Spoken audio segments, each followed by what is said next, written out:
The Louie T Network is powered by MusicHead University. MusicHeads, classes in session. Turn me up. Enroll on YouTube now. Link is in the description.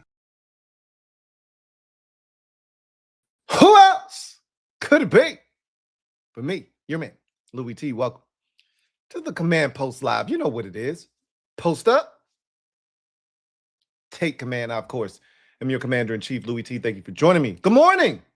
That's not something I say very often. That's not a phrase you hear from me here on this program, especially during the week. But good morning. Hope all is well and that you guys are having a wonderful Thursday morning as we get to the latter portion of this week. It has been a very eventful start to the month of June. Lots of things going on, including Commanders week 2 of phase 3 of OTAs. We heard from a number of people at the podium the other day for the first day of OTAs. The person that stood out the most was David Blough, the offensive coordinator, the brand new offensive coordinator of the Washington Commanders. Anytime he speaks, I'm all ears. I am so captivated by David Blough, his mentality, his philosophical beliefs, and how he is constructing this offense. He gave us some insight into that. We're going to talk about that today because I feel like the engine that's going to power this football team is going to be this offense. Jaden Daniels is the star of the show. He is the conductor of this train and this locomotive. And behind him is going to be David Blough as the maestro pulling all of the strings.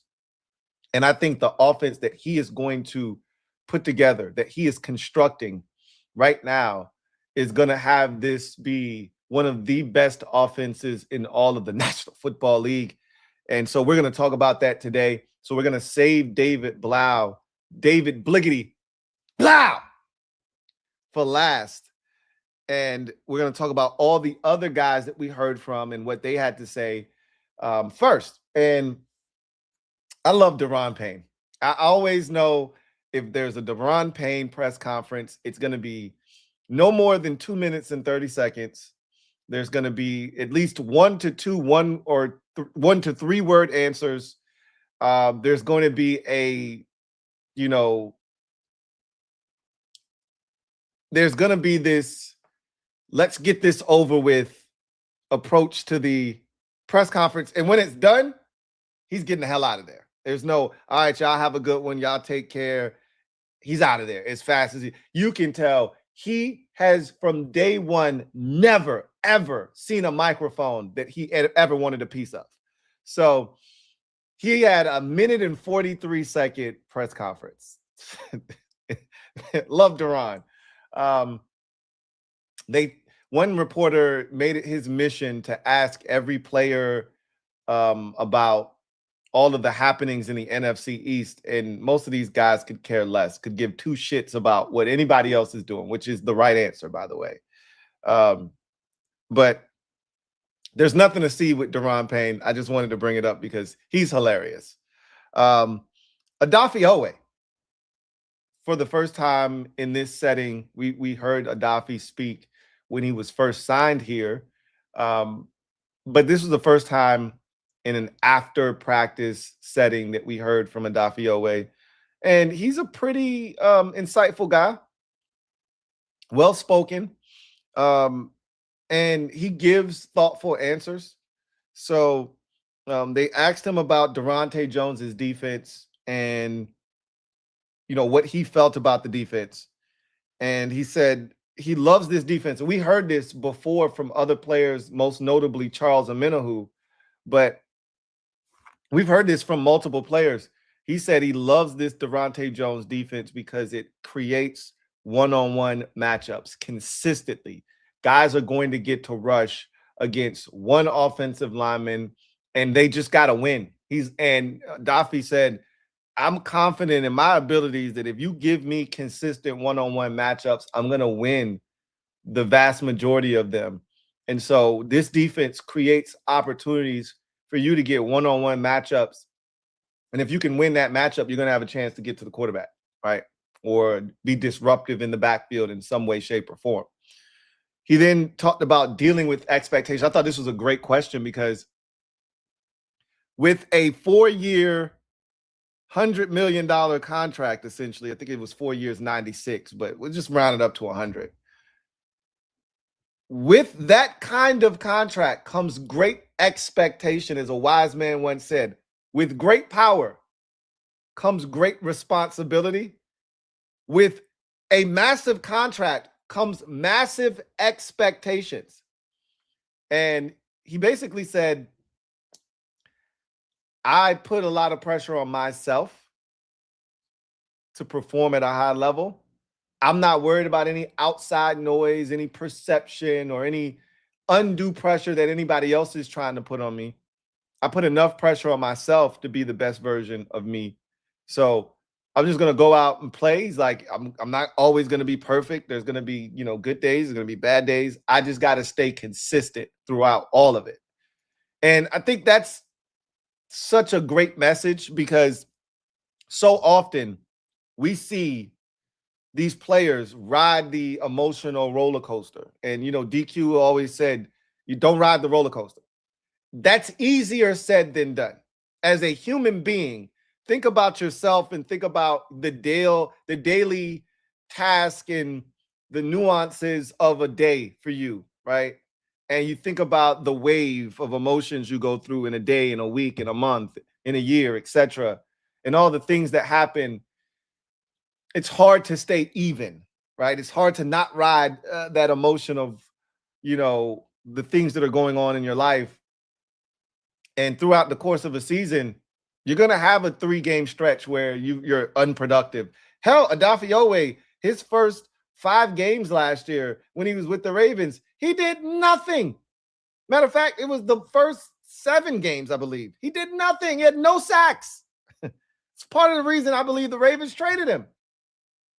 Part of the reason I believe they traded him. And then he went to the Chargers, no expectations, no pressure. Hey, bro, clean slate, just go out and be you. And then he goes out and basically tears it up for the Los Angeles Chargers. So in my mind, there's going to be pressure that comes with this contract, and I'm anxious to see how he handles it. That sounds good. Everything he said sounds good, but fan bases can be really harsh. And when a team spends $100 million on you, they are looking for immediate results. They wanted a return on investment immediately. Will Odafe Oweh be able to pay? If he comes out in that first game against Philadelphia and he has a sack and a half, 2 sacks in that game, the fans will love him. And that'll buy him more time, right? He could not do anything against Dallas and the Seahawks the week after that, but they'll still remember what he did in week 1. If he comes out and he struggles in those first 2 games against NFC East opponents and he's quiet as a mouse, they're going to be on him immediately. So I hope he comes out of the gate swinging and has an impact immediately. It'll buy him a ton of time. If they hear nothing from him, those expectations will come to roost. He talked about building camaraderie. And this building in particular. And he talked about places he's been, and he wasn't trying to shit on anywhere else. He wasn't trying to demean Baltimore or Los Angeles, but he said, it's different here. And we've heard that from players who have come from other places to Washington. Like the players that get drafted here, they don't know anything else. This is all they've ever known in their NFL careers. So this is what they think the norm is. Well, they got a rude awakening if they ever leave here, right? Because the building, the environment, the culture that DQ has built is one of brotherhood. You hear that phrase, we talk about it, they live it in that building. DQ is intentional in making sure that the 3rd string center somehow interacts with the 2nd corner on the roster. He makes it his mission to make sure that everybody knows everybody. that you're not just two strangers and two ships passing in the night. You know your teammates.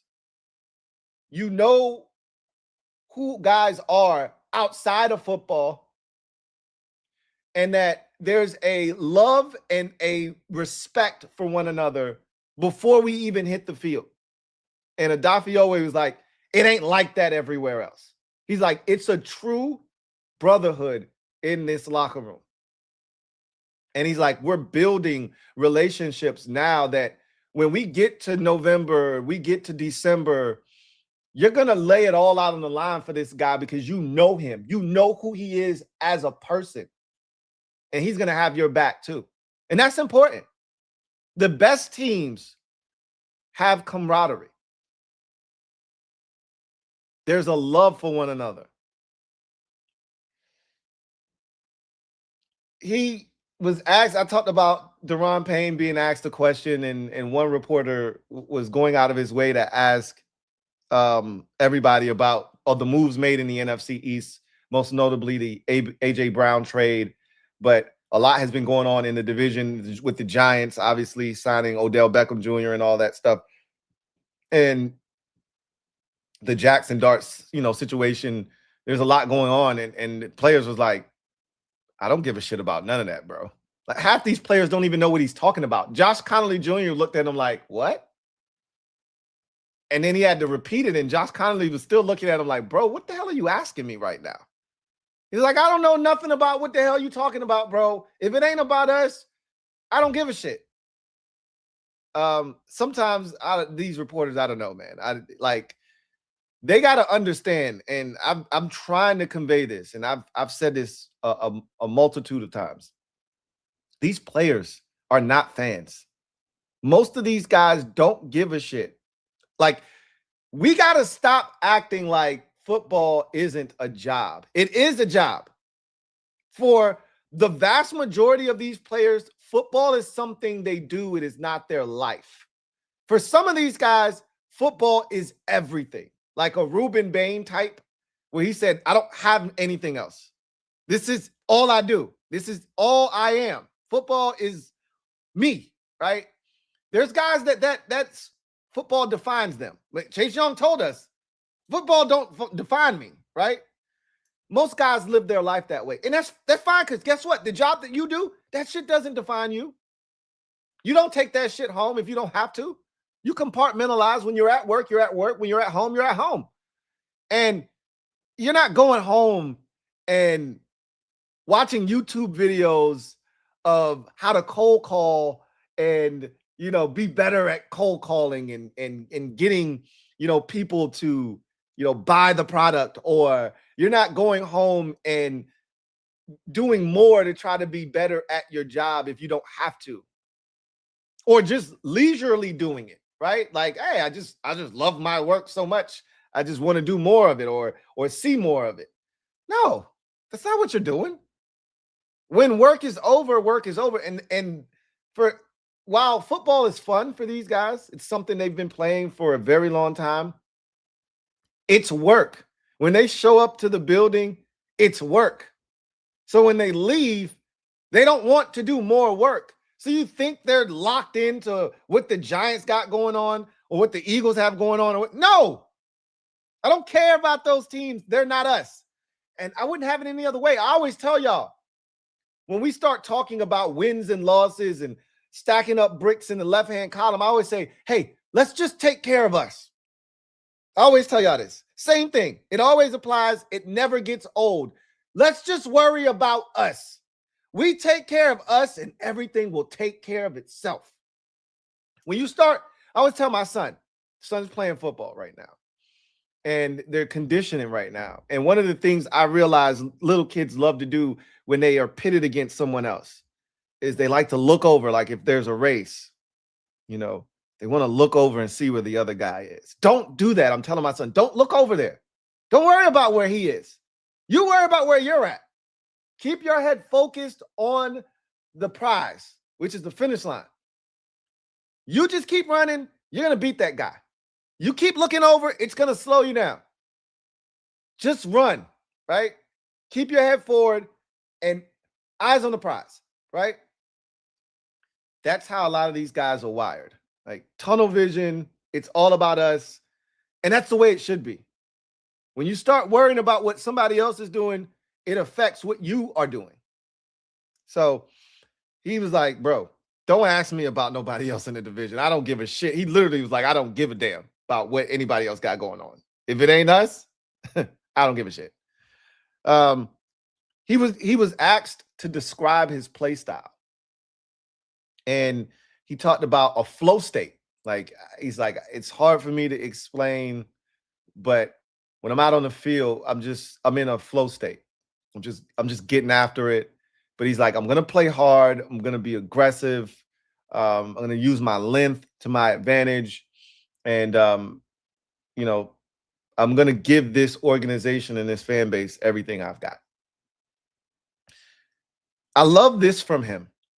He said, it's wins and lessons, not wins and losses. He talked about growth and, you know, the ups and downs, the ebbs and flows of a season. And even in his craft, he's like, you don't win every rep, but it's not wins and losses, it's wins and lessons. I like that. I like that a lot. That's something that I probably will borrow and put into my toolbox, because you can't be afraid to fail. And so often when people hear the word lose, it's a form of rejection. People don't like rejection, obviously, naturally, and people hate to fail. So when you hear losing is equated to failing. Failing is scary for people, and so some people just don't, because of the thought of losing or failure. So they just don't try. And to cut the edge off a bit, instead of saying it's a loss, it's a lesson. It's an L, just not the L that you're accustomed to hearing. And so I like that. I like it a lot. And another thing, he talked about Sonny Styles. Sonny Styles, he said, is a baby Bobby Wagner. And I played you guys the clip the other day. And that is so refreshing to hear, because Bobby Wagner was everything for this team in 2024. And, you know, he was solid last year, but again, everything fell apart around him. He was falling apart himself last year, dealing with injuries. But the leadership, the mental side of the game, Sonny Styles already has all of that, because he came from a football upbringing. His dad played in the league. His dad taught him how to watch film. So he's a gym rat. We know this guy was, you know, created in a laboratory. So he's a gym rat, but he's also a film rat. So he's also watching film. And Bobby Wagner, I remember listening to Bobby Wagner talk, and he talked about why he has been so good for so long. One, he took care of his body. And two, he said, I lived in the film room, because my superpower, especially as you get older, isn't my speed or athleticism. That's starting to wane, but I could always know where the football was going, what they were doing before they did it. And that gave me that extra step that I had lost. I gained it in knowledge. And if you can imagine Sonny Styles already having the step, right? He's got a couple steps that he can give away and still be one of the fastest linebackers in the league. Now you throw on top of that, knowing where the football is going or what the opposition is trying to do, that makes him essentially moving at warp speed on the field. So to hear that he is operating like a baby Bobby Wagner already is music to my ears, for sure. So that was a Daffy Always presser. It was really enlightening, and it was refreshing to hear from him. He's going to be a guy that I think you can get some good stuff from throughout the course of the season. Josh Connolly Jr. Had a press conference, and I referenced it earlier when they asked him about the NFC East moves, and he was like, what? Like, what are you asking me? Like, he asked them to repeat it, and then they repeated it, and he was looking like, kind of a question is that, bro? I don't give a shit about what they got going on in the division. Like, They asked him about being more comfortable, this year, and he said that he's still getting comfortable, but he is light years more comfortable than he was last year, but he's still, getting certain things situated, i.e. his stance, where we go next. He talked about adjusting his stance. So clearly he's not 100% comfortable if he's still tweaking his stance. But I think it's important that you figure out what works best for you from an offensive tackle perspective, what your stance is. That's your base. Your stance is your base. And once you're able to perfect that, everything works off of that. So him getting comfortable in his stance, he talked about how that's helped him in a multitude of ways. And I'll connect it to something else that he spoke about a little bit later on in his presser. But he talked about huddling up. And again, you don't really think about huddling as an adjustment, especially for offensive linemen.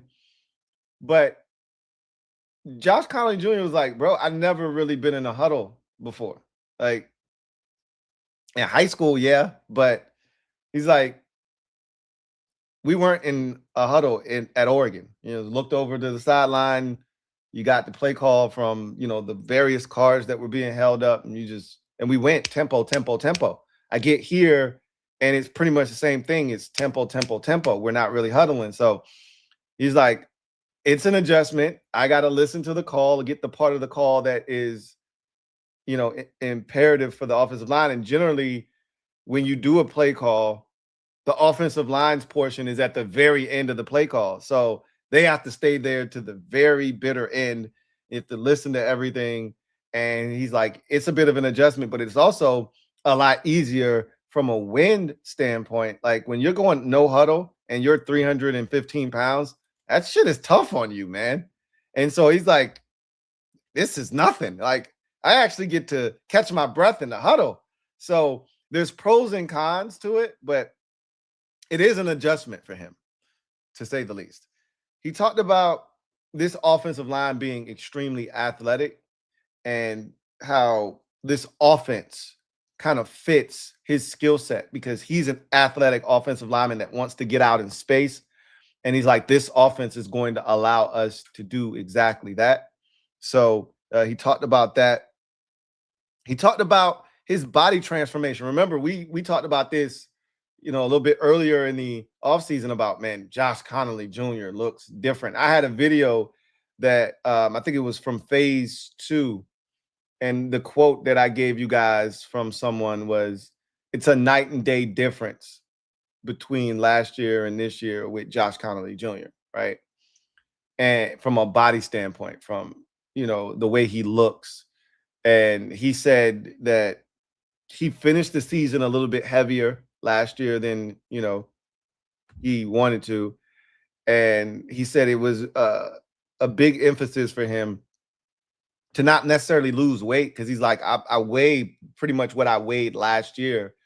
It's just configured differently. It's not fat anymore. It's muscle. And we know that muscle actually weighs more than fat. So he's trimmed down the fat, added muscle. He said he's changed his diet. He's eating a lot cleaner. He said it makes a massive difference to be the second year into the nutrition program that the team has set up for him. And he said it has benefited him. I talked about the stance and how it connected with something that we were going to talk about later. This is that later thing.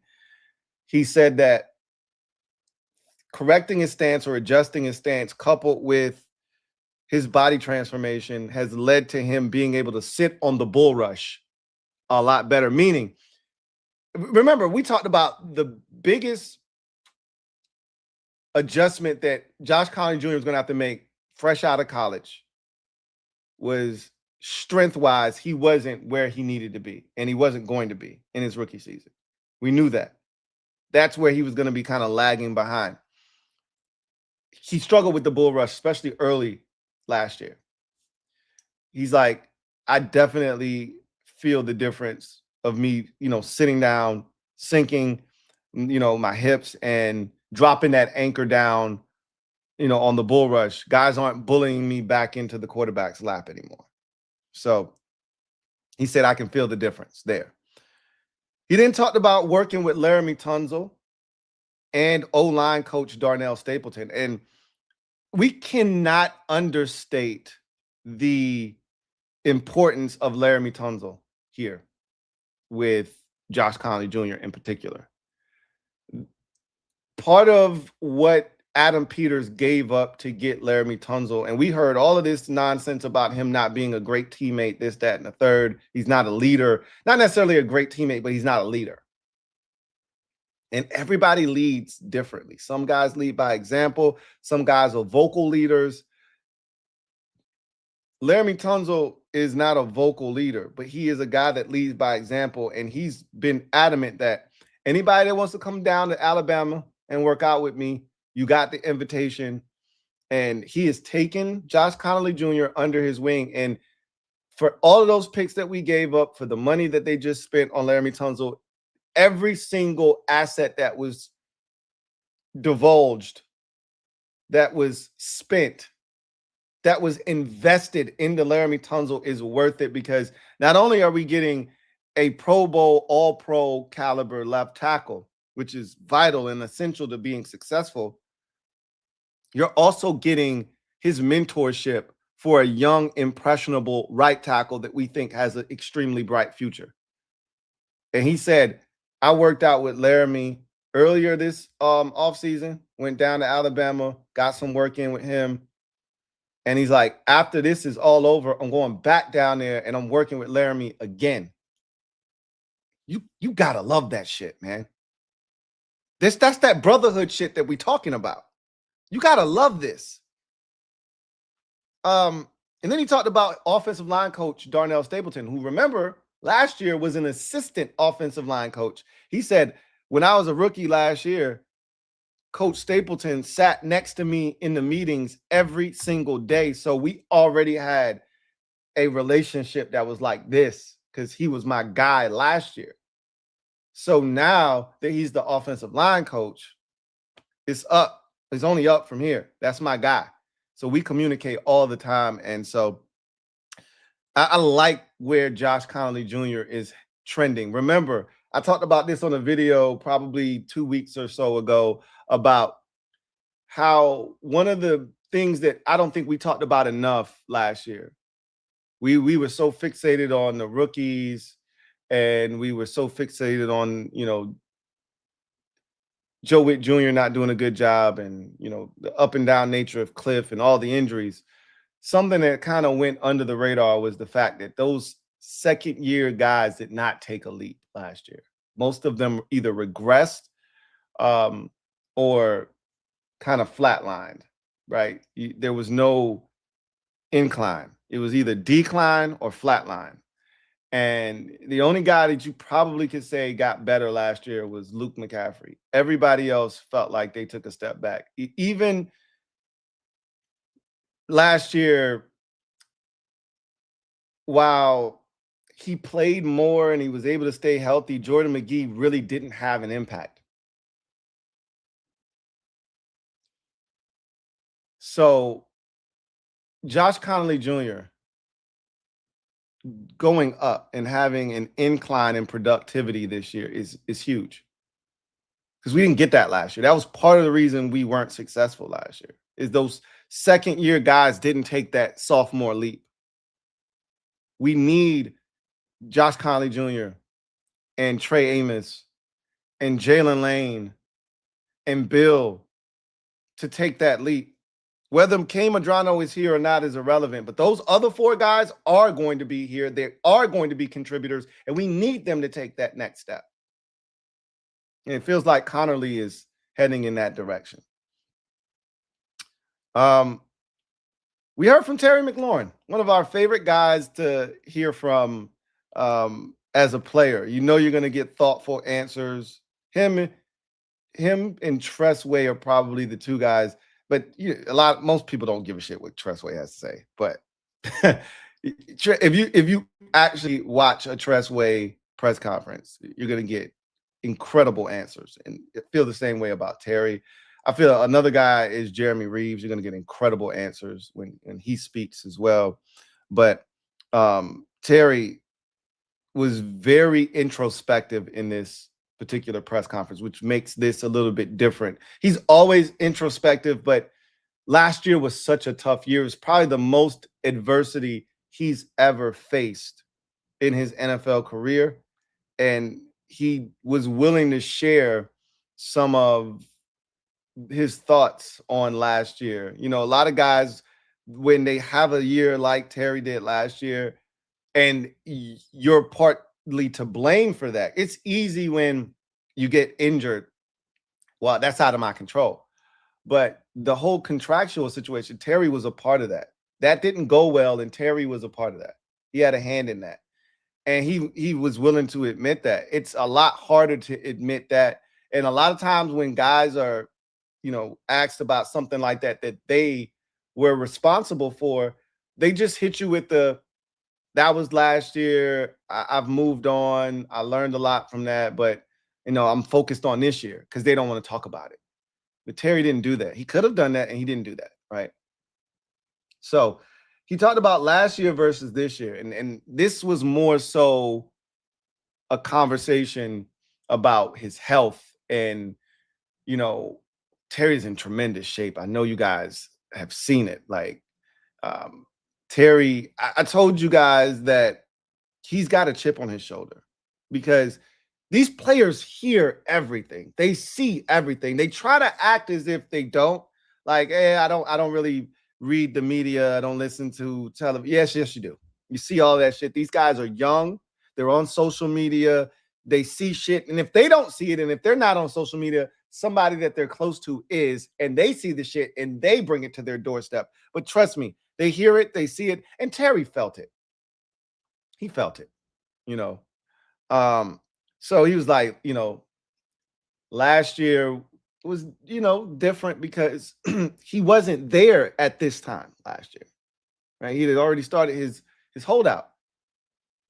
So, he talked about missing time with Jaden and not getting those reps. And he said, I felt like I let Jaden down last year because, and again, he specified like, hey, there's a business side to football. The shit ain't always pretty, and it's a part of the game.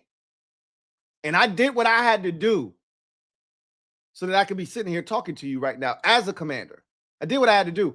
But he's like, still, I felt like I let Jaden down because I'm a veteran, and at that time, I think he was going into year 6 last year.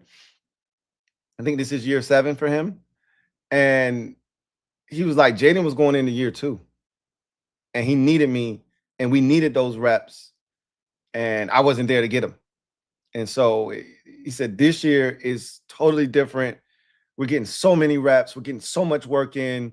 We're talking about individual routes. He told the story on the Rich Eisen show about Jaden texting him about a route they ran in practice, earlier that day before they hit the weekend for Memorial Day weekend. And he was like, bro, we on break, bro.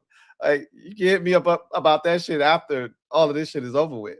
And that speaks to how locked in Jaden is. And it also speaks to the synchronicity between those two, that it's to the most finite of details. And he said, the LA workout was huge. The work that they get in, they're in constant communication. And he said that didn't happen last year. And so he said it's a massive difference between last year and this year, right?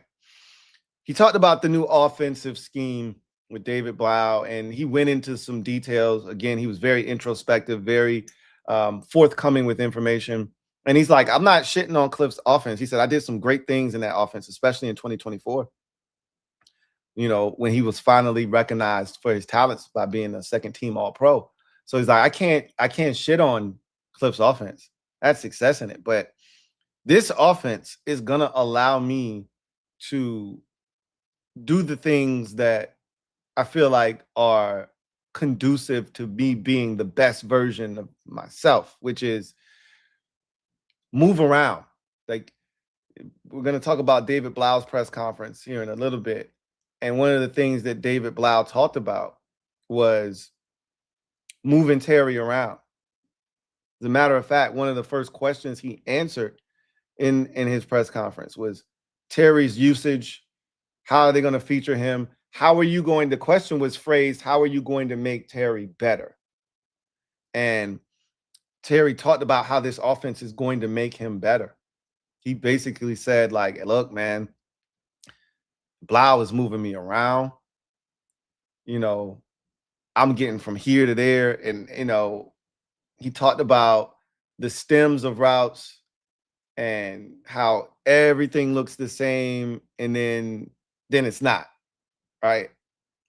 And he talked about really applying pressure to defensive backs because there's no advantage now. He felt like he kind of insinuated without saying that Cliff's offense made it very easy. And we've had these conversations, right? Like, because Terry didn't move around, it made it easy for the defense to kind of key in on Terry, where he's going to be. And the amount of routes that Terry ran were very limited in Cliff's offense. And so if he stemmed the route a certain way, they could anticipate where it was going based off of Terry's stem, his alignment, etc. And so he had to also kind of combat that as well. In addition to not moving around and making it easy for them to kind of key in where he would be. He's like, they can't do that in this offense. They can't do that in this offense. He's like, we making the different look the same and the same look different.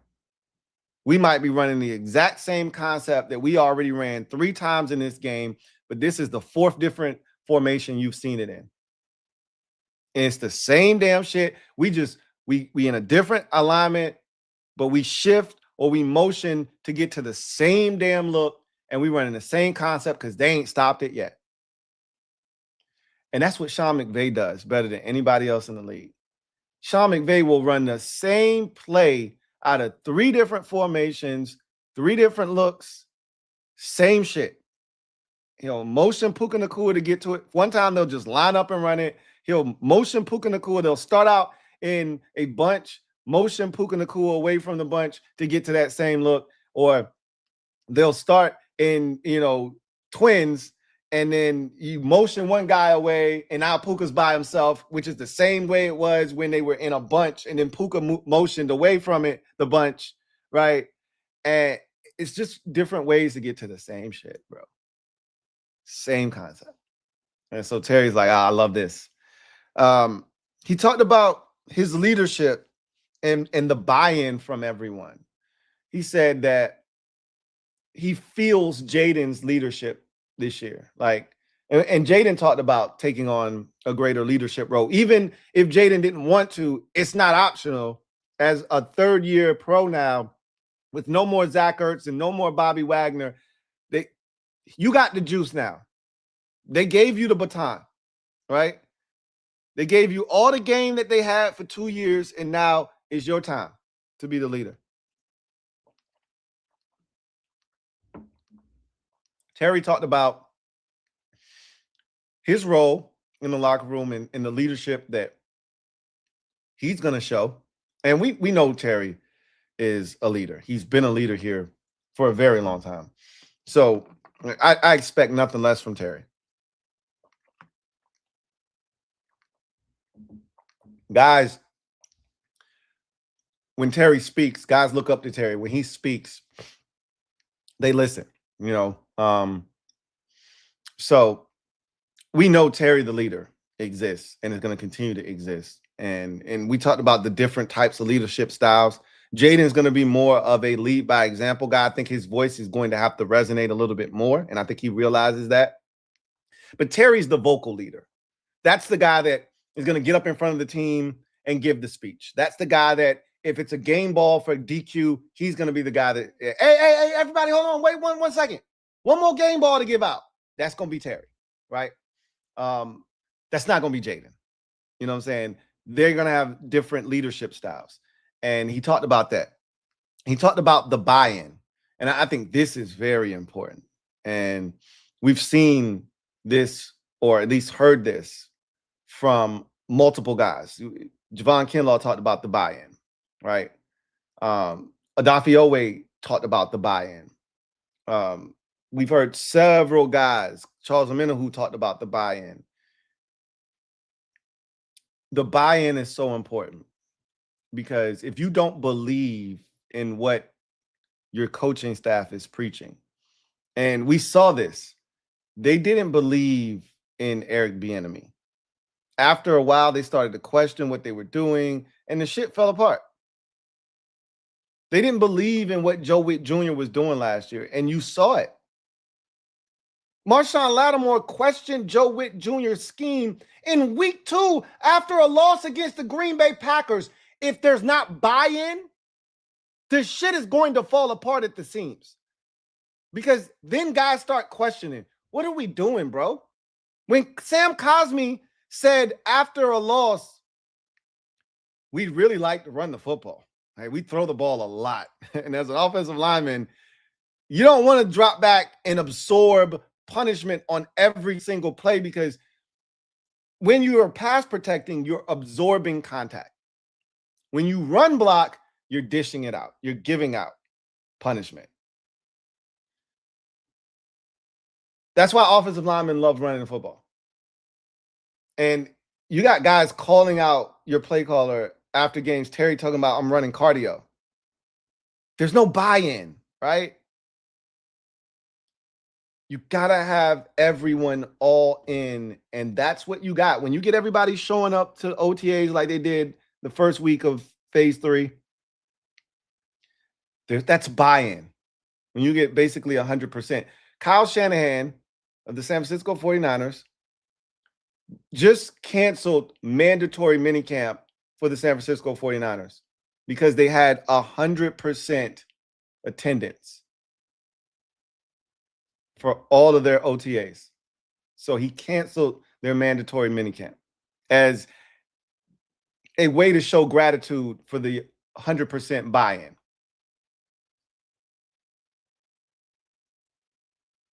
Terry talked about the buy-in from everybody and how this feels like a team that is unified.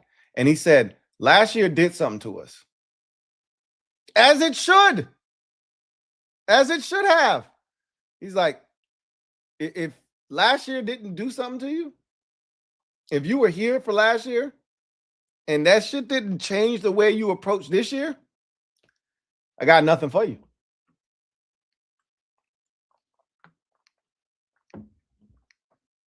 He talked about David Blough's influence. He talked about how smart David Blough is, how cerebral he is, and how he believes that this offense is going to be one that maximizes each and every individual player on the offensive side of football, including himself. He talked about building a foundation off of the offense. And when you talk about the foundation, what is the core of what we do? And then building off of that. And he was really complimentary again of David Blough, kind of compared this offense to Cliff's and talked about some of the differences between the two. And again, it all goes back to, marrying the run game with the pass game, some play action fake opportunities, making things look different that are the same, and things that are the same look different. He really went into greater detail on Cliff's offense versus David Blough's offense and why he thinks this has a chance to be wildly successful this upcoming season.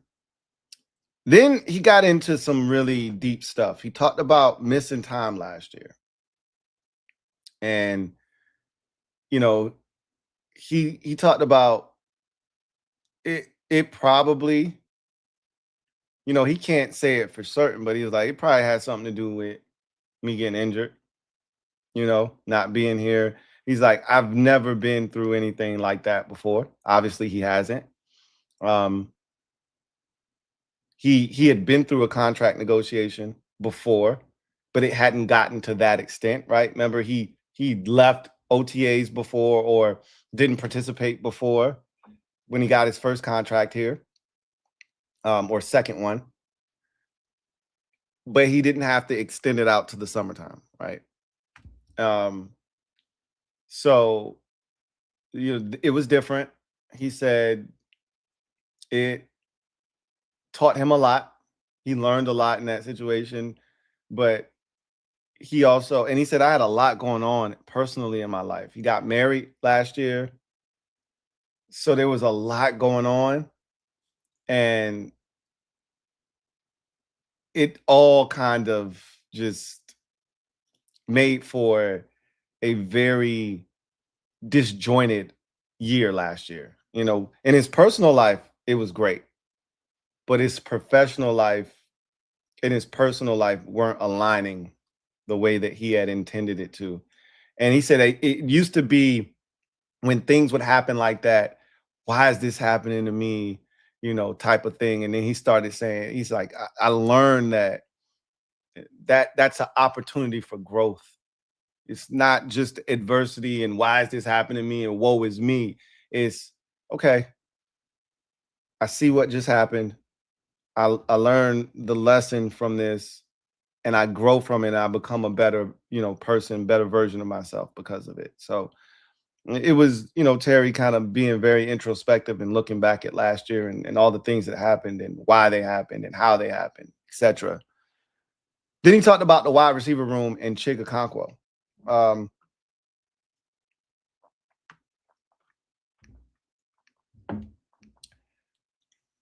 And Terry mentioned, he rattled off about 4 or 5 names of guys in the wide receiver room. He said, my role is to be the example, but also to be the biggest cheerleader. He's like, I am not a gatekeeper. So I'm not sitting here trying to limit what guys can do or, stop guys from growing. If they want to know something, I'm not gatekeeping information. I'm an open book. He's like, just all they got to do is ask. If I see a guy needs some help, I'm going to reach out. He keeps bringing up Jaden Bradley for whatever it's worth. Now, I am pushing an agenda because that's my guy, but I didn't tell Terry to bring up Jaden Bradley. I didn't tell Terry to single him out now for the second time. I'm not saying, I'm just saying, game recognized game. I'm telling you, Terry sees something with him. In any event, he says he likes the talent in the room. He talked about Diami being back is huge. I'm telling y'all, they missed Diami last year. Like, his impact may not be massive on the field, but he served a purpose on the field. And I think he's one of those glue guys in that room. They missed Diami. Everybody to a man. David Blough talked about Diami being back. Dan Quinn talked about Diami being back. Jaden talked about Diami being back. Terry talked about Diami coming. Now, I don't know why he can't get Diami's name. He's the Ed of the Diami Brown name, right? Is Terry. Because he calls him Diami. And I'm like, it's Diami. But whatever. Everyone has brought up Diami as a guy that they missed last year, basically. Like, I think he means more to that room than we were led to believe. Anyway, he talked about Antonio Williams and the growth he's seen from him already and the talent that he possesses, and talked about Traylon Burks, and he's like, I'm really excited about this room. And then he talked about Chig Okonkwo, and he was like, I knew of him before he got here, but I didn't know he was this good and this athletic. He said, I see 85, I see the dreads, and he's like, I had to catch myself. I'm like, is that a young Vernon Davis? Chig is like that. And Terry basically was like, yo, he nice. He nice. So Chick's like another wide receiver out there, and so, but he's a tight end, and we have to make sure we are clear about that. He's not another receiver. He's got receiver-like skills, but he is a tight end for sure. But yeah, that was Terry's presser. You know, really good Terry McLaurin press conference. Now we get to DQ. And DQ said something that got me to thinking. And generally, these DQ press conferences are rinse and repeat, copy and paste. If you heard it, if you've heard it before, you know, if you heard it once, you've heard it a million times, right? But this one, I thought, was one of his better off-season press conferences because, you know, I'm big on more so what's being said this time of the year than what's actually being done. Because this isn't real football that's taking place right now. So I'm not as keen on what is being done as much as what's being said. He talked about Terry's impact. We know what that is. I don't really need to elaborate on that, but he was like, it's great to have him back.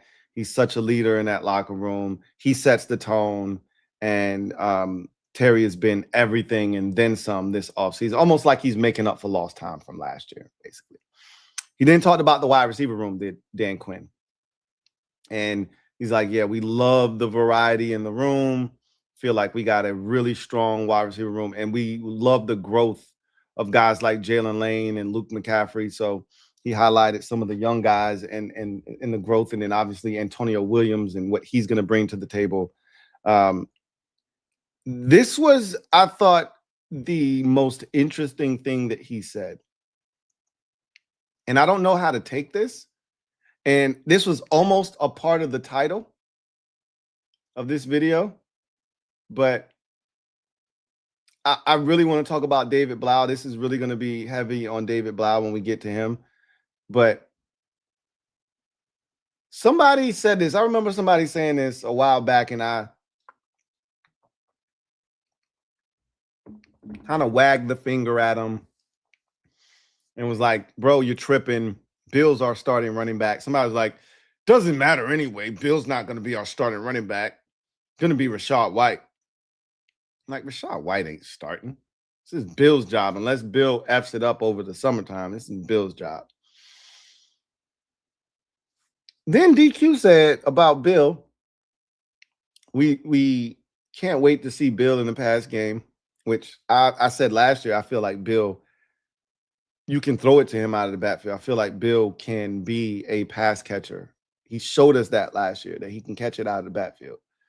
But he then also said, we also want to see him on kickoffs too. And I'm like, wait, what? How many starting running backs in this league, you know, run kickoffs back? I'll wait.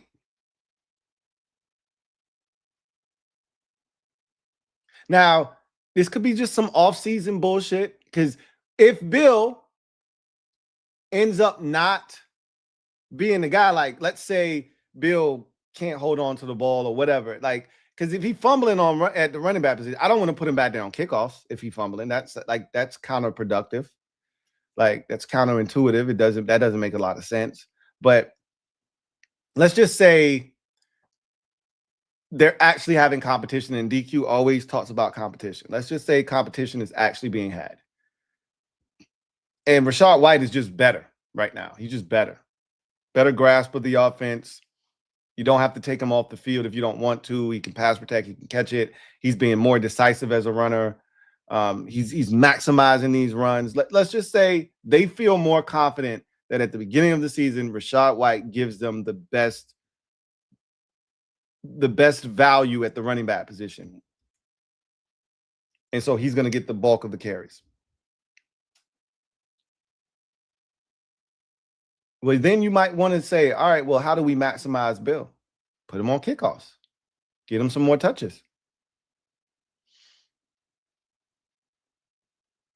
I don't want to read too much into it.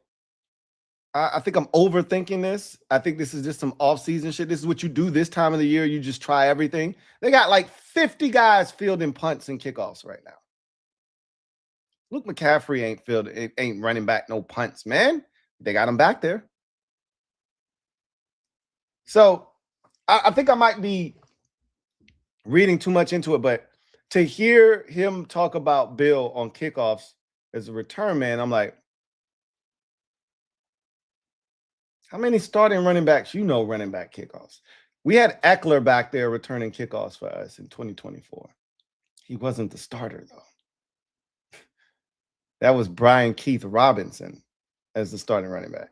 Eck was, the third down all-purpose back. You can put him back there on kickoffs when your role is, the third down all-purpose back. We assumed that the third down all-purpose back role was going to be, and I still do believe it's going to be filled by Rachaad White, but what if it's Bill? You're talking about Bill catching the ball all of a sudden, which that wasn't something that you were all fixated with before. All of a sudden now you're talking about Bill catching the ball and returning kickoffs. That sounds like some all-purpose third down back shit to me. That sounds like the Austin Eckler role.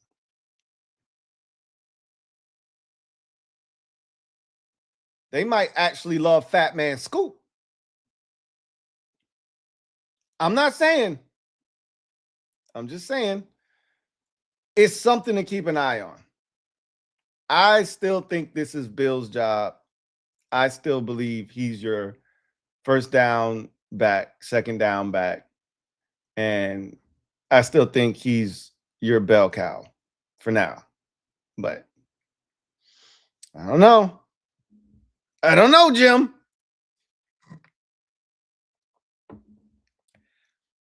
DQ then talked about Blough and how he has done a tremendous job of installing his vision with clear messaging, not just with the players, but probably even more importantly with the coaches. DQ went into a elaborate setup of how you install, and I think I've mentioned this with you guys before, how you install a brand new scheme. He's had to do it several times as a defensive coordinator. He says it's different when you're kind of building the scheme from the ground up, like tearing it completely down or just creating it from scratch. And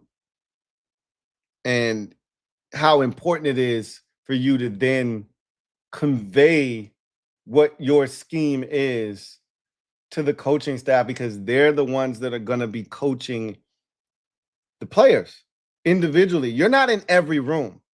David Blough isn't in the receiver room. David Blough isn't in the running backs room. He's not in the tight end room. He's not with the offensive line. So those coaches have to have a clear, concise understanding of what it is David Blough is trying to accomplish and how he wants it done so that they can teach it that way. And DQ was like, he's killed it in terms of educating the staff. He then talked about the process of installing the offense. I thought that was a really interesting conversation from DQ. He talked about the upgrades at the linebacker position.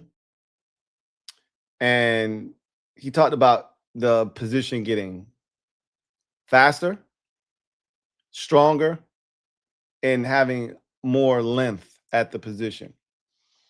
And obviously you start with Sonny Styles, but he's like, Leo Chanel gives you tremendous athleticism. He's like, the range that these guys have is something that they didn't have last year, clearly. He's like, one of the things they kind of work on this time of the year is, can you get outside to the numbers, outside towards the sideline to get to a play? And that shows the range. And he's like, this group can absolutely do that. Absolutely do that. He talked about having coaches with experience and how important that can be. And then he took it a step further. And he talked about the receiver position in particular and how having coaches with either previous coaching experience or playing experience in this particular instance can benefit the players, because he singled out Wes Welker. You know, Bobby Ingram had a very, very good NFL career as a receiver, a long career as an NFL wide receiver. Seen a lot, did a lot during his time, so he can relate to the players on a player level, but he also can give them a different perspective on how things can be done from how he did it when he was playing, right? Welker, he talked about now finally being on the offensive side of the football, but more specifically in that wide receiver room. Because remember, Welker was helping out on defense last year. So now he's on the offensive side. Now he's helping with the receivers. And he's like, Welker played with two of the best quarterbacks in NFL history, and Peyton Manning and Tom Brady. So he was like, you know, Welker can tell you how those guys saw the football field, how they saw certain routes, why they wanted him to do it a certain way, and how that can be beneficial and kind of work some of those things into their game if it works for them, right? So he just talked about all of the nuance of those positions and having a guy that's done it before being able to give you some tips and tips and tricks of the trade, if you will, so to speak. So that was DQ's presser. It was a really good one. It was one of his best of the offseason to this point. The Bill thing kind of made me pause for a second, like, are you trying to tell me something? I still think Bill's your lead dog in that backfield until otherwise notified. Now we get to David Blough. David Bliggity Blough. And his presser. And I'm assuming that we have 3 weeks of phase 3 OTAs. Week 1 already has come and gone. Week 2 has now come to a conclusion. And we heard from Blough in week 2. I'm assuming that next week we will hear from Durante Jones. But Blough started his press conference by talking about Jaden handling the new offense. And of course, he was extremely complimentary of Jaden and his work ethic. And he talked about, and he said this several times throughout the press conference, guys taking ownership of the offense, making it their own.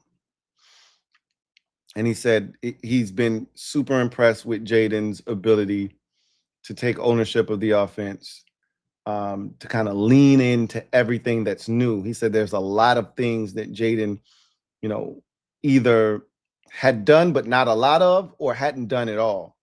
And he's leaned into all of this newness. And there's an appreciation for diving into the unknown. So many people are afraid of the unknown. As creatures of habit, we don't like change and we don't like the unknown. And he's been really pleased with Jaden's ability to just dive into this newness and do it unafraid. He talked about Terry's presence and his usage in this offense and what Terry means to the offense, but more importantly, how they're going to utilize him, and talked about moving Terry around. Said we're not going to line him up in the same place all the time. Again, that was a big deal with Cliff Kingsbury because Terry didn't move, and we always would point that out. So He's like, we're going to move Terry around. We're going to maximize him. We're going to put Terry in positions to do the things that he does well. And I think Terry is in line for his best season of his NFL career this year. But that's not new news. I've said that before. David Blough then went on to talk about the wide receiver room and Antonio Williams. And I love this quote because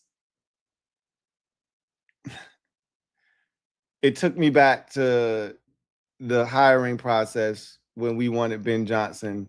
I'll never let that shit go, right? The basketball guys, right? David Blough said of the wide receiver room, it's impressive. He really likes the room and the diversity of the room. He said, when you're putting together a wide receiver room, you want a basketball lineup. You want guys that are different heights, weights, different skill sets. You don't want redundancy, right? So you want the smaller, quicker, jitterbug receiver. That's your point guard. You want the guy that's, 6'1", 195, 200. That's your two guard. Then you want your, 6'2", 6'3" guy. That's your Traylon Burks, right? That's your small forward, physical guy on that wing, can defend. That's your Traylon Burks. You want your speed guy, right? That's your De'Ami Brown, Van Jefferson, if you will. He's not making his team, but yeah, right? And then you got your Swiss Army knife, the guy that can do a little bit of everything, your utility guy. And then you want your big man, right? And I don't know if we have one of those on the roster right now, to be honest.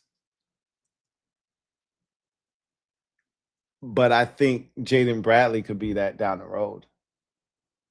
But I love the basketball analogy. Like, that's what you want your wide receiver room to be. Diverse, versatile, and guys with multiple different skill sets. And then he talked about Antonio Williams and saying that, he's doing a great job of grasping what they're asking him to do.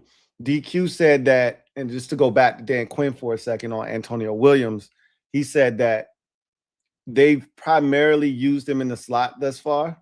He said, but they're going to expand what they ask him to do here over the next couple of weeks, meaning next week and into mandatory minicamp, they're going to start getting him out wide a little bit more. So they're going to put some more on his plate and see how he handles it.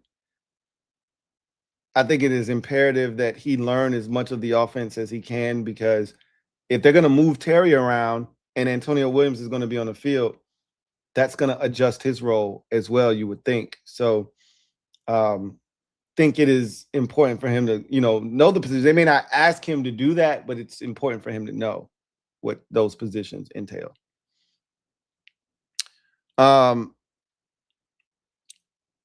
How can the offense help Jaden? He was asked, was Blough, how can the offense help Jaden? And he said, you've seen all of the greatness of Jaden Daniels. You've seen him do some great things. And there's a lot of things he's great at. He said, we want to show you that he's great at even more, right? And I think what he was kind of alluding to without actually saying it was, you've seen Jaden be great out of the gun. You've seen Jaden be great with his legs. We're going to show you that Jaden is more than just this dynamic athlete. We're going to show you that Jaden can get under center, turn his back to a defense. We're going to show you that Jaden can be an excellent play action fake quarterback, because you haven't seen that in his career to this point. You've seen none of these things. Yeah, Jaden throws a beautiful deep ball. Yep, Jaden is a tremendous athlete. Yep, Jaden can be surgical from the shotgun, quick pass game. But have you seen Jaden in the drop back? Have you seen Jaden 7-step drop, play action fake, survey the field after turning his back? Have you seen Jaden on the bootleg, where he's actually looking to throw the football, not a naked boot to keep and run? He's good at a lot of things. We think he can be even better at more things, and we want to display that. So he talked about the explosive nature of the offense and how Jaden is going to have a chance to really blow the lid off of this thing. Got me excited. He then talked about himself and Durante Jones and the collaboration between the two. And, you know, I was thinking about when he was talking about Durante Jones, it got me to thinking about how cool it is that we have both coordinators coming in at the same time. Generally, unless there's a new hire, you don't have two new coordinators at the same time, right? Your offensive coordinator might get a job, but the defensive coordinator is still there. Or vice versa. Your defensive coordinator got a job, but the offensive coordinator is still there. It's rare that you're replacing two coordinators and the coach is still the same. That's rare. So I think it's pretty cool that he and Durante are coming in at the same time, because similar to new players coming in to a situation and it being a brand new playbook, and now everybody's at the same, level. Nobody is ahead of, because you were in the offense last year, so you have a greater grasp of it. With the guy coming in now as a new player, free agent, draft pick, whatever, he's down here because he's still learning it. You're here because you already ran this offense last year. Everybody's here, right? Because this is new for everyone. I feel like it's that way on both the offensive and defensive sides of the football. I think it's pretty cool that they're both coming in. They're both brand new. They both never called plays. So they're experiencing a lot of the same things for the very first time together. They can go through this process together. I think that's pretty cool. I can't speak for you. It's always easier when you got somebody else to experience something for the first time with, if that makes sense. When you got to go at it alone, it's tougher. It's not impossible, but it's tough. When you got somebody with you, experiencing all of the things that you're going through for the first time with you, it makes it that much easier. So I think there's going to be a unique relationship. He's like, look, Blough told us that he's the ultimate competitor. You've never met anybody more competitive than him. So he made sure to mention, after saying they've done a great job collaborating, and that you saw the Minnesota defense last year when we went up to Minnesota and what it did to us, that, he's bringing that level of intensity and he's bringing that scheme here, and it's a great scheme. He said all of that to say this: when we get out on the field on practice,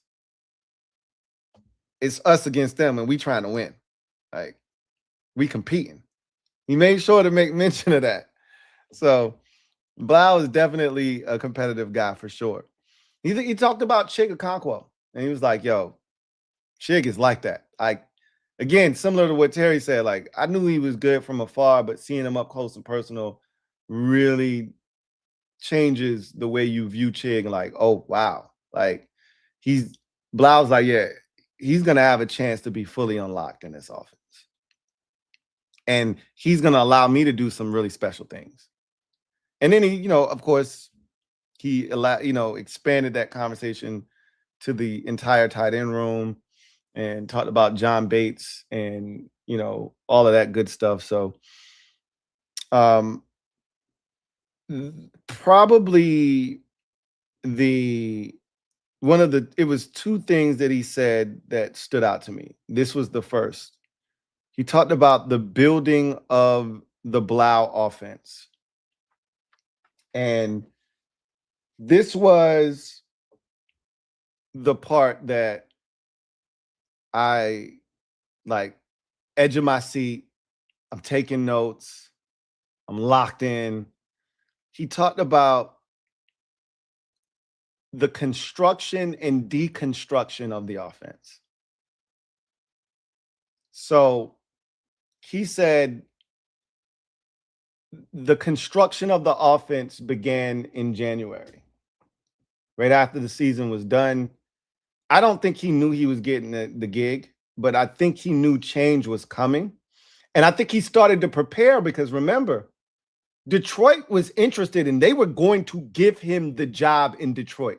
If we let him interview in Detroit, he was not coming back here. So I think David Blough had already mentally prepared himself to be an offensive coordinator, whether it was here or Detroit or somewhere else, that had remained to be seen. But he had already started preparation for becoming an offensive play caller.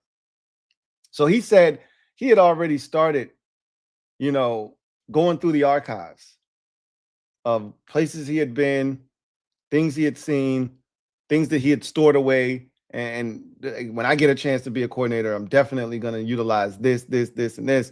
He had already started tapping into all of that. That was in January. Then he gets the job and, they got to fill out the staff. And so once the staff is introduced, which was like late February, they were done with the entire staff. He then started the deconstruction process of this offense. Now he's taking suggestions and information from all of these coaches. So he's breaking down his own offense, stripping it back down to its bare essentials, taking in information and data from all of these coaches. And then he began the process of reconstructing his offense, which I find fascinating. He then talked about having this offense be completed essentially by April 20th to be exact, which is when the players for the first time entered the building, and he then unveiled his offense to them and started the install process. Okay. Then he talked about taking input from Jaden, which forced him to continue to alter. And he's like, this is a continuing process. It is not a finished product by no means. He's like, I'm taking in information from Jaden. We saw him wearing the GoPro, right? Every data point helps. And he even talks like a guy that is cerebral.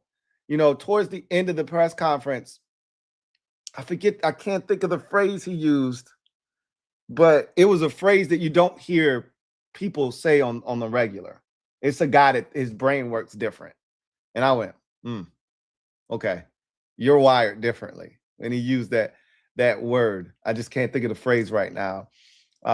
If it might come to me, it probably won't, because it's not a common word, a commonly used word. It's not a word you've never heard before. It's just not used very often. Not in that context, at least, which tells me he's on a different level. But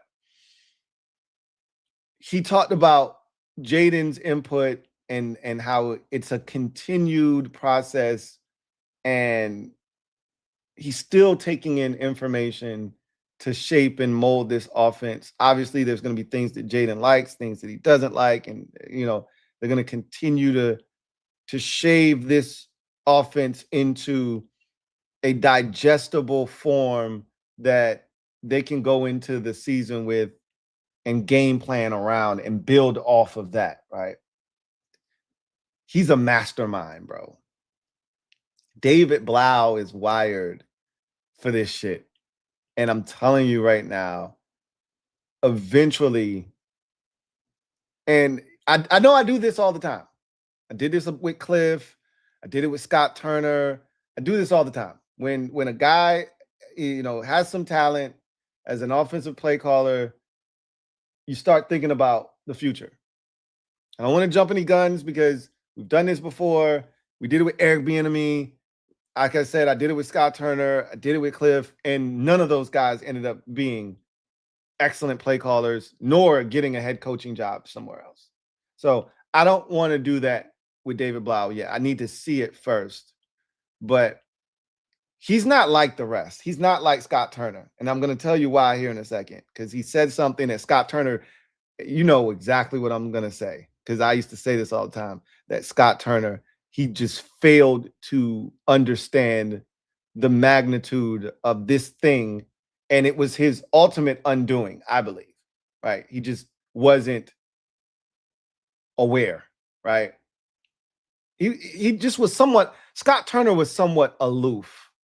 Like, he'd be like, I didn't even realize Terry didn't touch. What do you mean you didn't realize Terry hadn't touched the football? You just calling plays, bro. That's why he was aloof. He wasn't locked in. He's just calling plays. He ain't thinking about players. He ain't thinking about situation. I'm just calling plays, bro. I'm just having fun. I'm just calling plays. Bullshit. That's not what this job entails. It's more than just calling plays, right? Eric Bieniemy he forgot you could even run the football. Like, he was just ass, right? And then Cliff's problem was he was stuck in his ways, which brings us back to David Blough, right? He talked about building this offense and how even the terminology is different. Now, Sam Cosmi said a lot of the terminology is the same. So from a language standpoint and a verbiage standpoint, it's not a ton difference for them.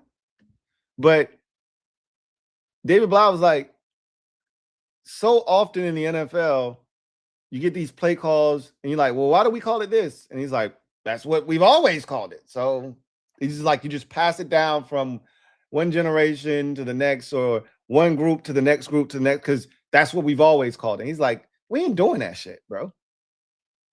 I remember Chris Cooley talking about that. Like, why do we have to call it this? Why can't we call it this? Like, that's long. It's unnecessary. It's dumb. Why? Well, we're calling it this because that's how it was taught to me.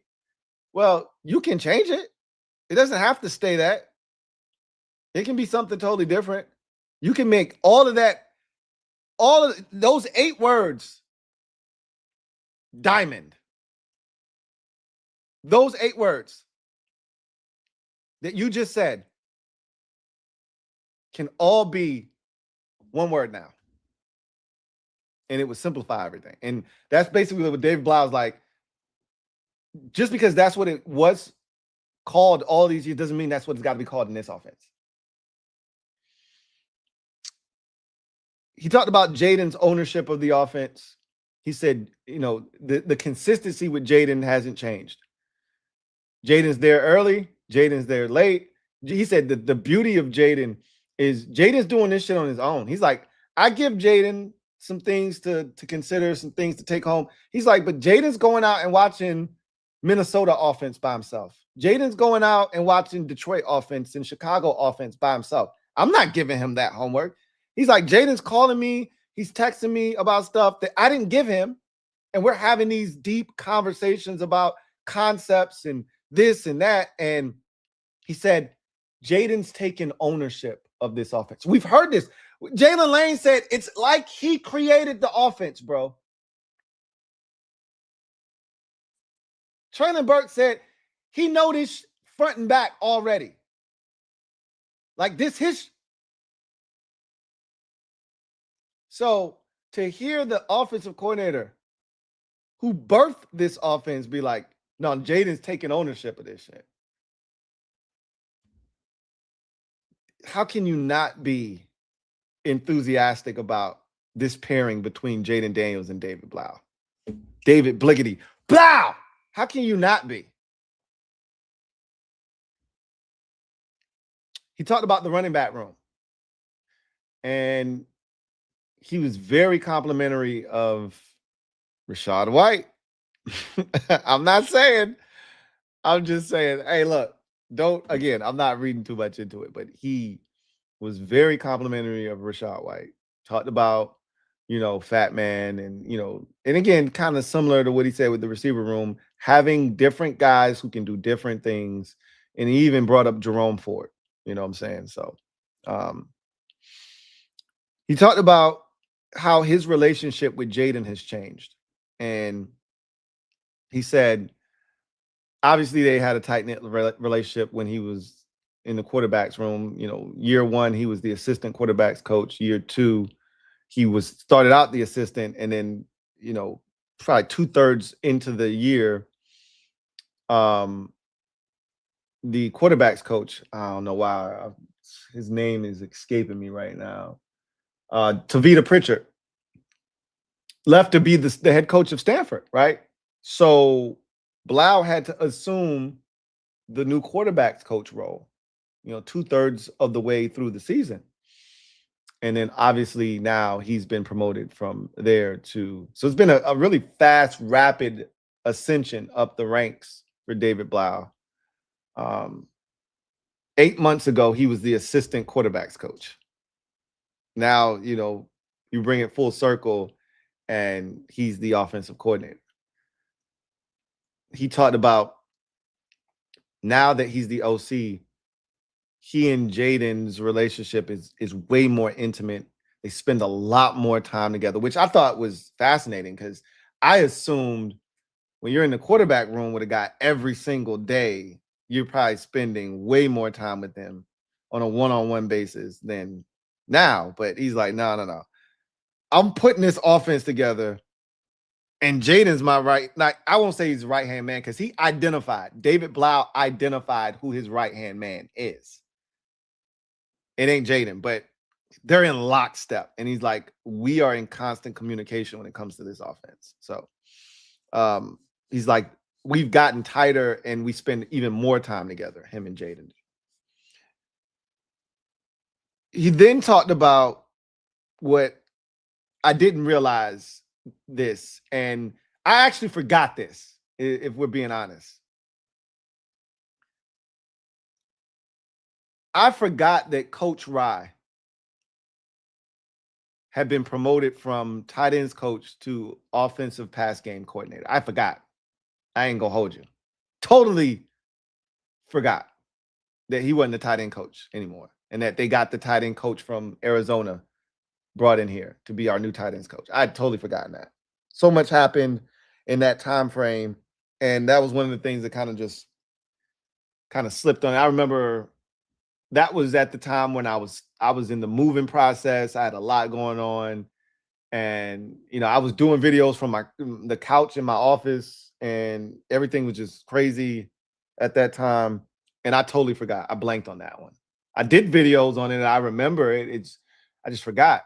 So when he brought up Coach Rye, and he was like, bro, he's the most detailed coach I've ever worked with in my life. As a player, as a coach, nobody's more detail oriented than David Rye. And he said, I promoted him basically, or, told DQ that I want this guy to be my offensive pass game coordinator because he takes so much off of my plate. He's like, David has seen so much. And I've always said this. There's nobody on the football field, non-quarterback related, smarter on the offensive side of the football than the tight end. Because the tight end has to know what everybody does because they have to do it. Tight end has to obviously play their position. They got to block. They're an extension of the offensive line. They run routes, so they got to know what the receivers are doing. They got to know what the running backs track is and what the running backs are doing because they have to block for the running backs. So they have to know pretty much what everybody has to do. No other position entails that. Receivers don't have to know what running backs are doing or what the tight ends are doing. The offensive line doesn't have to know what the quarterback, running back, receivers, none of that shit. Their job is their job. They don't have to worry about what nobody else is doing. They only other group they got to worry about is the tight ends because they got to work in concert with them and in unison with them. They don't have to worry about, and they should know what the running back's doing, right? But they don't know what the running back's doing half the time, right? And they damn sure don't know what the receivers are doing. So no other position group has to know what everyone else is doing and how they're doing it, like the tight end. So, David Rye having coached the tight ends in various spots and, just having that knowledge, he's like, yo, this guy is invaluable for me. Like, he said he takes so much off my plate. He's like, he's so great with the details of route depth, splits, motions, shifts. He's like, you name it, he does it. And it just makes my life so much easier. I didn't realize just how much he relies on David Rye. So he basically like, yo, that's my guy. So I'm excited for Rye to see how it goes this year. I told you there were two things that stood out in this Blough, and I've already gone through the building of his offense, which was like, that was the most important thing. And then the next closest thing is down here, because this was so riveting and so important. But this one, he talked about the three essentials of the Blough offense. Like the things that we are going to stand for offensively. Like a David Blough offense is going to encapsulate these three things without question. It's not up for debate or discussion. These are non-negotiables. These three things have to happen. One, ball security. That's above all else. You don't take care of the football, what are we talking about? Because David Blough said you get roughly 65 plays on offense a week, give or take, right? You could have less. Last year we had less. In 2024 we had more. We were running 70 some odd plays every week, it felt like. We were possessing the football. We had the 13, 14, 15 play drives. We were converting on fourth downs, which extended drives, which gave us more times to snap the football in 2024. Last year, we weren't converting on fourth downs. We weren't even going for it on fourth downs as much. We weren't sustaining offense in drives. So we were having the football. There were games where we had 40 some odd snaps on offense, which is just insane. Like that Minnesota game, I don't think we made it to the 50s. I don't think we made it to the 50s in offensive snaps that game. And he's like, you get about 65 snaps. We can't afford to turn the ball over. You cut into those 65 snaps when you turn the ball over. Ball security is paramount. He said, so that's one. Two, he said, explosives. Explosives. You got to have explosives. He's like, everything we've heard this offseason, from the word go. As a matter of fact, this started at the end of last year. DQ started talking about explosive plays. The writing was on the wall. We just didn't know where that writing would lead. But DQ was talking about explosive plays last year at the end of the season press conference heading into the offseason. He talked about explosive plays. Then they hired David Blough, and they talked about explosive plays some more and marrying the run game and the pass game. And so David Blough was like, we need explosives. We can't live without them. This ain't going to be a nickel and dime offense.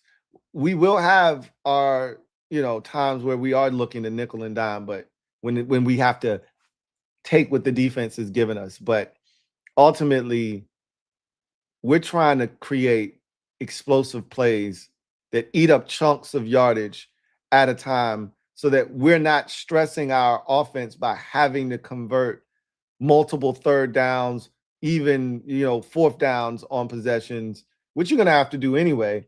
But you want to shrink the field. Explosive plays do that for you. You know how you avoid the 12, 13, 14, 15 play drive? By getting 33 yards on one completion or one run. It's, if your drive starts at the 29-yard line and you get a 33-yard gain, it is damn near impossible for you to have a 15-play drive at that point. If that 33-yard gain came on the first play of that possession or the second play of that possession. It's almost impossible for you to have a 15-play drive at that point. It's not impossible, but it's damn near impossible. It's very, you've lessened the likelihood of that happening statistically. So that was number two, explosives. And then number three, he said, situational football. Y'all know that's a Louie T buzzword, right? Wait, you said what? Situational what?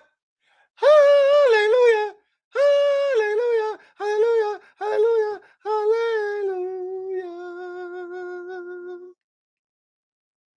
Scott Turner never ever figured out what situational football meant. It was his downfall. It was his undoing. Situationally, Scott Turner never got it.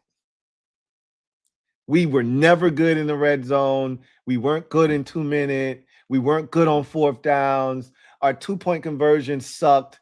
His situational awareness and attention to detail was among the worst I've ever seen from a play caller. And he actually could call offense.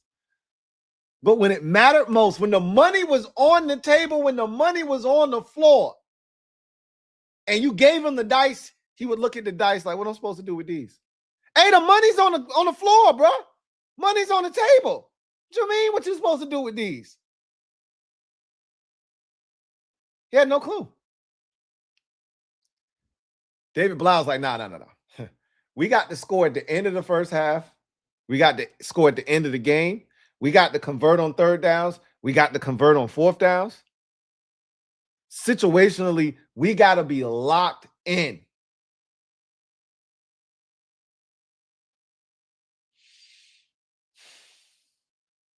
That's music to my ears.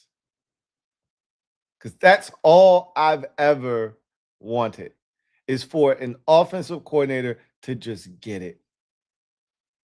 Just get it, bro. Like, you get inside the 5-yard line, you get to the 2-yard. I need your best stuff, bro. You got to have a play specifically for this shit right here. And I know David Blough is locked in, because when his best was required against the Eagles, game on the line, it wasn't a Cliff Kingsbury play call that won us that game. When we were down big and Jaden had to throw his 5th touchdown pass of the day. I think it was 5 he threw that day.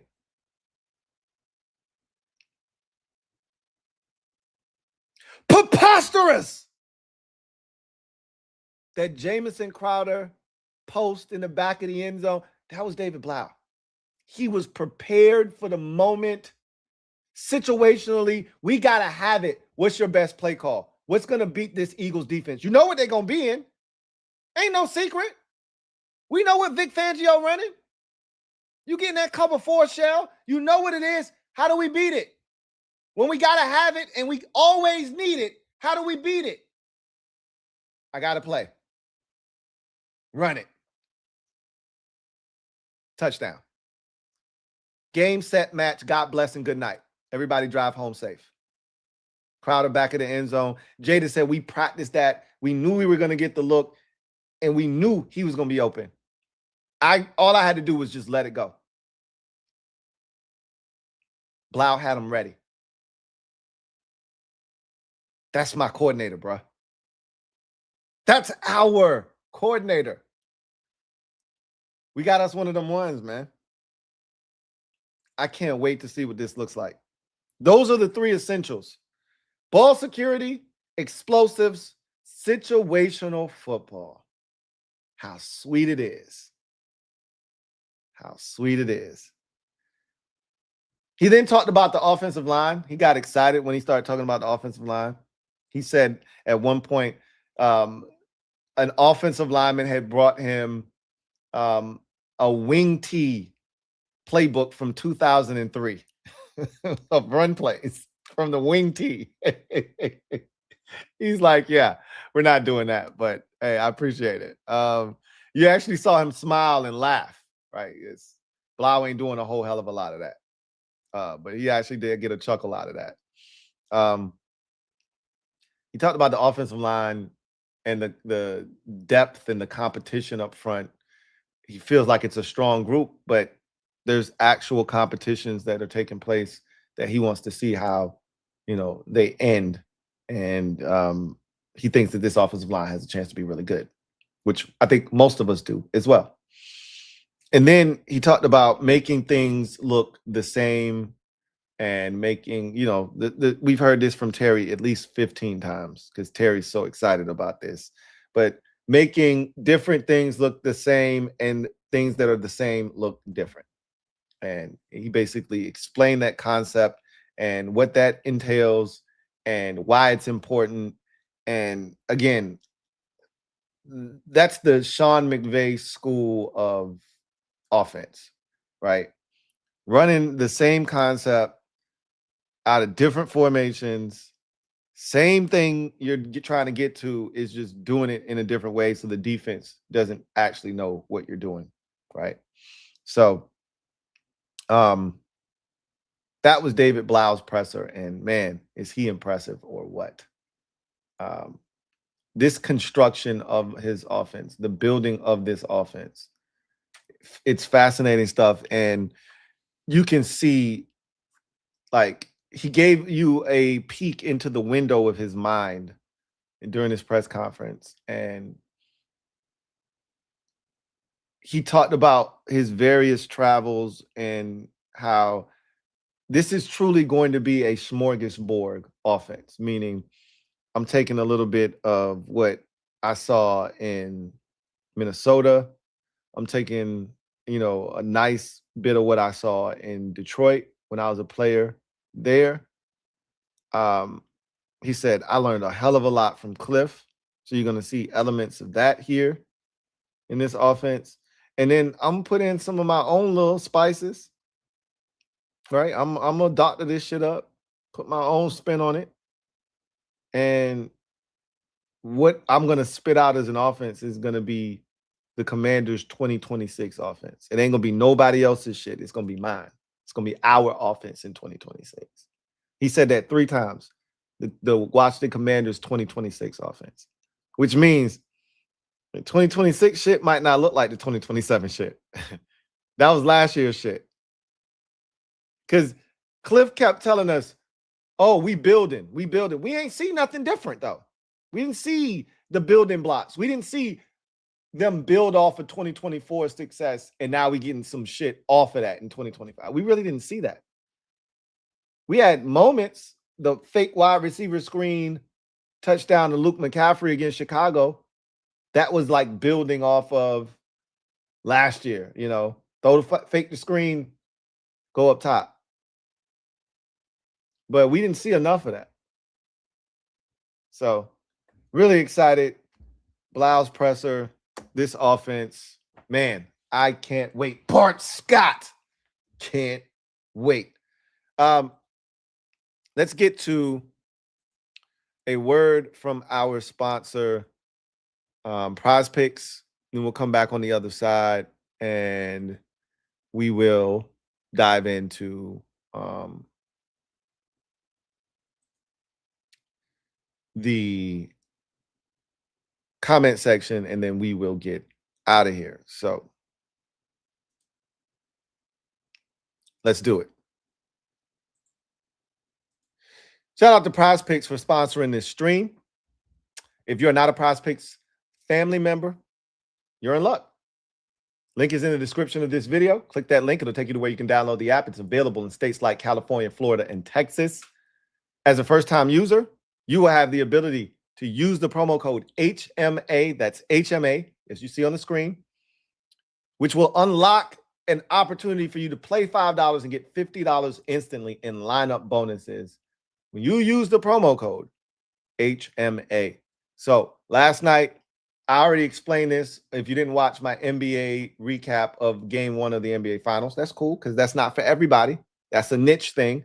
And y'all let me know in either on the comment section of that video or just in general, if y'all want to see me do more of that for the finals in particular. I'm not going to be doing a ton of NBA content here. That's normally what the podcast is for, where I can just talk about anything. But if you're interested in me after these games coming and chopping it up for 30 minutes or so about the game and adjustments and things that I found interesting, let me know if you want to see that. If you're not, and you're like, I'm good, Louie T, cool. Because again, it's not for everybody. And if you're not going to watch, you don't need to comment, right? I'm talking about the people that watched that video last night and you're like, yo, no, I would like to see more of this, or nah, I'm good. You don't got to do that shit. That's who I'm talking to, the people that actually watch the video. But I basically told you about my, prize picks and, wager escapades last night and how it didn't work out for the kid, but I still left with something. It is imperative that you leave with something. And I bitched up last night, and that's the regret. It's not that I took the cash out. It's that I took the cash out too soon, right? I knew Josh Hart wasn't going to score again. He just didn't. He wasn't looking to attack. It wasn't that kind of night for him. He offensively, he wasn't going to light it up. He was going to do everything else, and he did. He rebounded, he assisted, he stole the ball. He was excellent everywhere else other than putting the ball in the basket. So he had 3 points. I needed him to get to 5. I had OG Anunoby for 10. He was at 5. They gave me a $50 buyout. I took it. And if had I waited, and OG was struggling too, and this was at the end of the third, had I just waited, literally the first 3 minutes of the fourth quarter, OG Anunoby went off. And he went from 5 points to 12, just like that. Had I just waited, then all I would have needed was Josh Hart's 2 points. And the thing that scared me the most was Josh Hart wasn't playing in the fourth quarter a ton at the end of those Cleveland games. If you recall, Mike Brown was going to Landry Shamet. He was shooting the ball extremely well, and Hart would just sit on the bench. He was on the bench for that game 1 comeback against the Cavs. He didn't get off the bench. He was on the bench for the game 3 in Cleveland, in that pivotal game 3 that really put that series away. So I didn't know if he was going to be on the floor to score. Had I waited, that buyout would have been $100 and something because the ticket overall was $230. So I shortchanged myself, but I don't regret doing that because he still didn't score the 2 points. But it had all I needed was a Josh Hart bucket. They would have shown me the money. Like, all right, bro, this ain't probably gonna cash. Here's $170 on the buyout. That would have made me happy. That would have made me smile. So I jumped the gun, but ultimately we got another game on Friday, another opportunity. I went back and looked at my all of the misses from game 1. I had some outstanding lineups and tickets that I put together. I'm gonna hit something next. I'm gonna hit something tomorrow night. Something big, something nice. But anyway, you can follow me on Prize Picks at LouieTeeNetwork. See what I'm up to, and I'm gonna tell you anyway, right? Whether you following me or not, but it's easier if you can just see it. I had an opportunity last night on Prize Picks, and I told this story, so I don't need to do it again. I told it after the game when I broke it down, but I missed out on $110 because Mikal Bridges, I needed 4 Mikal Bridges. The number was at 3.5. I took more. I needed 4 Mikal Bridges 2-point baskets. He hit 3. Pain, I tell you, pain. Anyway, big shout out to Prize Picks for sponsoring this stream. Let's get to the comment section, and then we will get out of here. S. Blake kicks us off. Shout out to my guy, Sean Blake. Thank you for the super chat. Greatly appreciate you. S. Blake writes, I inherited my family's 45-year season ticket / Redskin collection. That's beautiful, man. Family heirloom is what we call that. I have all the Super Bowl tickets, season ticket stubs from 1980 to 2007, Redskin Legends signatures. Highest dollar is 1985 Monday night game. LT broke Theismann's leg ticket stub. How much is that worth? You got my attention. How much is that one worth? As a former card collector, memorabilia guy, I'm always fascinated by some of these things. How much is that one worth? I'd love to know. That's dope, man. Rio, I think this was on air, if I'm not mistaken, when Commanders Kings last episode, when Rio was talking about he loves physical tickets, you know, and if you're a collector, a memorabilia collector, you want the physical ticket. And, you know, I think it was on air because I think Rio was talking about how the Raiders gave out like the whole season tickets to season ticket holders, physical copy, because people collect those things. People want those things.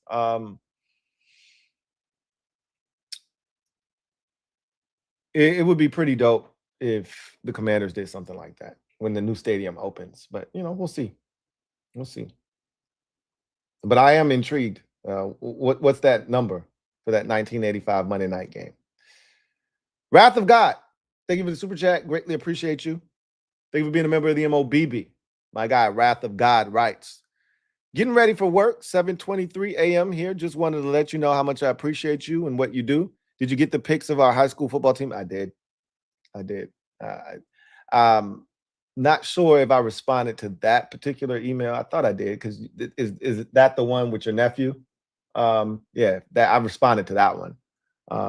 Then you sent me another one. I didn't respond to that one, but I read it. I told myself I got to be better at that. Even if it's just a thumbs up, so you know I read it. But yes, I saw it. I'm amazed at the fact that Alaska plays football, and you know, I saw the blue field and all of that stuff. That's crazy. But again, you know, they're used to that. It's just, it's cold, man. It's cold. Yikes. Wrath of God, thank you for the super chat. Greatly appreciate you. Double up. Thank you for doubling up. Who writes, I got more confidence in Blough than DJ. And hell, I love DJ. So ready, we bout that. And when you say DJ, you're talking about Durante Jones. And I don't know if I have more confidence in one than the other right now. I'm confident that both of them are upgrades. That's the only thing I'm confident in, is that both of them are upgrades over what was here previous. That's what I'm confident in right now. We'll see if either one of them takes a step forward. I can tell you this. Blough, to me, has the upper hand because he's got Jaden. He's got Jaden. So he says, and F the Niners, they probably did call the county several times and be like, I know this one. Look, I'm going to tell you right now, I brought it up yesterday. I said, I don't think they had anything to do with it, but it crossed my mind. Like, hey, y'all going to file them charges or what, man? 6 months is crazy. I talked about that yesterday on the Ayuk video. Number 45 with a black mustache, he'll pick up Ayuk. Hey, leave Jacob Rodriguez out of this, man. Shout out to my guy, Wrath of God, man. You a damn fool. Craig Harrison, been a member for 52 months. Celebrate! My guy, Craig Harrison, writes, brother, keep it up. Working and can't watch this at the moment, but expect nothing less than 13-4. This defense is going to be the wrecking ball to allow JD5 and the offense to flourish. I hope so. Like I said, I don't need this defense to be dominant. If they can just get off the field and create turnovers, they're going to do more than their part to help this offense maximize its true potential. That's what I'm looking for. Can this defense do their part, carry their end of the bargain, right? Like, we don't need the defense to be a superstar. It'd be great if they were, but we don't need them to be that. Get off the field on third downs, force some turnovers. We copacetic, bro. The offense will take it from here. 13-4 is aggressive. I like it. I like it a lot. But I'm intrigued by what this can be. I'm intrigued by what it can be. Shout out to you, Craig Harrison. Jay Caroline, thank you for the super chat. Greatly appreciate you. Jay Caroline writes, have you watched Asia's content? She has great breakdowns. I would love to see y'all do a video together. She's a nerd like us. Yes, I have watched a couple of her videos, and yeah, I'm super impressed, bro. Like, kind of taken aback even. Because I don't like to create these narratives and these stereotypes like females can't be like locked in, but you just don't see it that often, right? A female being locked in like that, to the point where you're talking about the finite details of scheme and things like females ain't talking about that a lot of times. And so that was super impressive.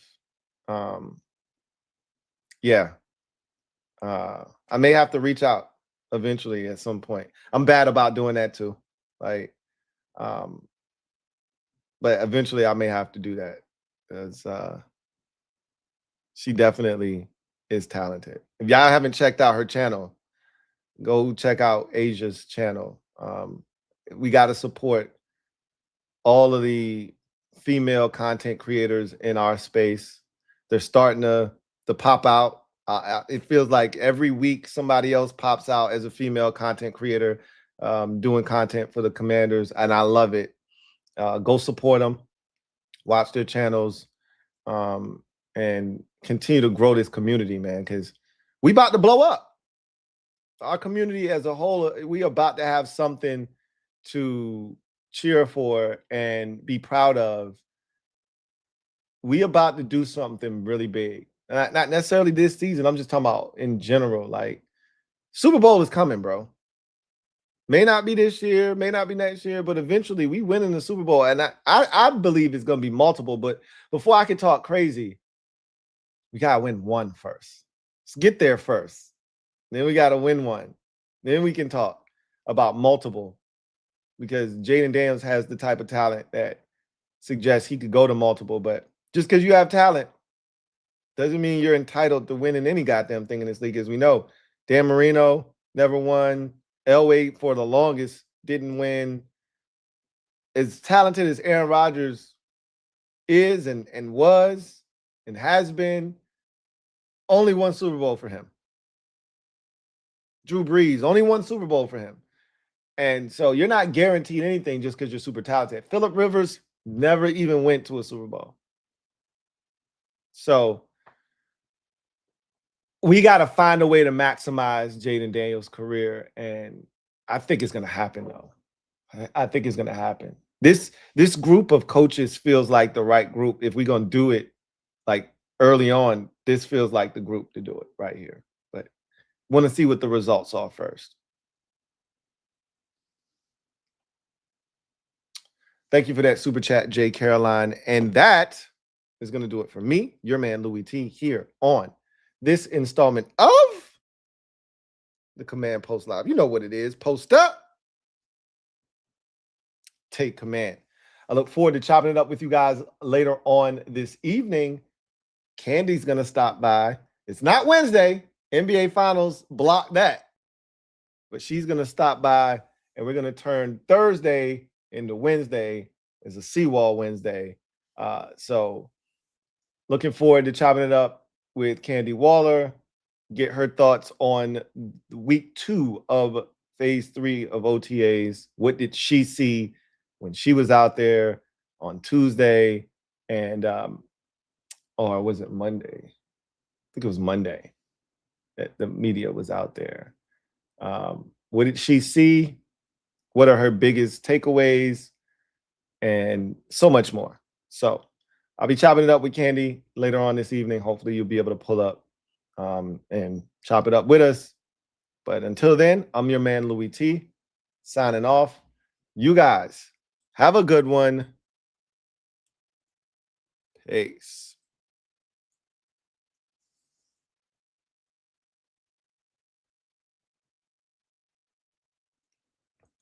Woo! I just read your comment, Sean. You said anywhere from 12 to 1,500, depending on the condition the ticket is in. Wowzers. how good of a condition is yours in?